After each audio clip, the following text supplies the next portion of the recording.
waxaan ku bilaabaynaa goobo yariisa dhexda u sameynaysaa, inta kalena goobada madow ayaad ka wada dhigaysaa. waana ishii koowaad ayaan sameynay. hadeer waxaan sameynaynaa madaxii ayaan hadda sawiraynaa.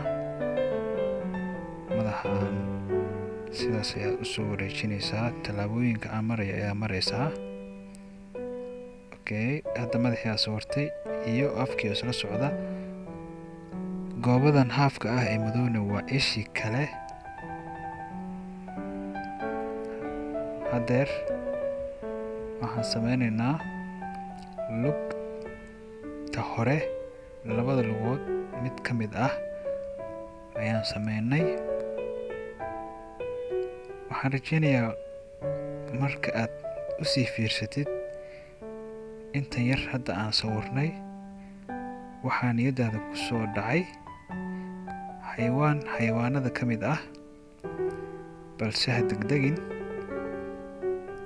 dhammaadka muuqaalka waad arki doontaa xayawaankan waxa uu yahay. hadda laftigeeda in yar ayuu ugu soo dhacayaa maskaxdaada. caruurey, waa muhiim in qof walba uu isku dayo in uu wax sawiri karo. qof walba oo jecel sawirka waa in uu dadaalo si gacantiisu ay ula qabsato. marka koowaad haddii aad isku daydid oo aad wixii keeni weyso, ha niyad jabin. ku celi mar kale, ku celi mar saddexaad, waad keenaysaa. hadda waxaan filayaa in niyadaadu ay soo qabatay xayawaankan wuxuu yahay. waan sugaynaa. in yar kadib ayaad dhihi doontaa, allah, waa xayawaan hebel. caruurey, haddii sawirka qaabkaan u sawirayo ay degdeg tahay, ii soo sheega. xaggeed iigu soo sheegaysaan? waa commentiga iigu soo qora.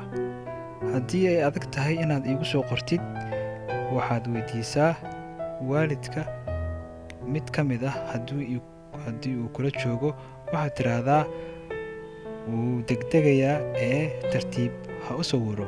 iyaga ayaa commentiga iigu soo qori doona. mar walba waxaan jeclahay inaad barataan sida wax loo sawiro, inaan madadaalo idiin siiyo. ku soo dhowaada maaweelo oobad. hadda kalarkan waa kalarka aan u isticmaali doono inaan ku nashqadayno. waadna u jeedaa isagoo dhan inta kore ayaad marinaysaa, iyo macnaa lugaha waxaad marinaysaa cagaar. cagaarkuna waa kee? weliba waa cagaarka cawska shabaha.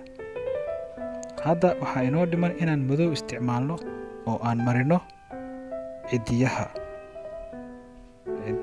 ayaan hadda waxaan marinaynaa madow. waana dhammaatay. mahadsanid. la soco sawirka labaad. caruurey, waxaan filayaa inaad garateen magaca loo yaqaan xayawaankan.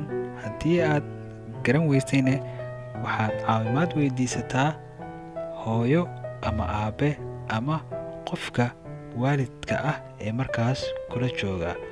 haddii aad adigu garatayne, aad iyo aad ayaad xariif u tahay. commentiga ku soo qor waxa uu xayawaankan yahay, waana kuu soo jawaabi doonaa. la soco sawirka dambe si aad ula socotid. subscribe saar channelka.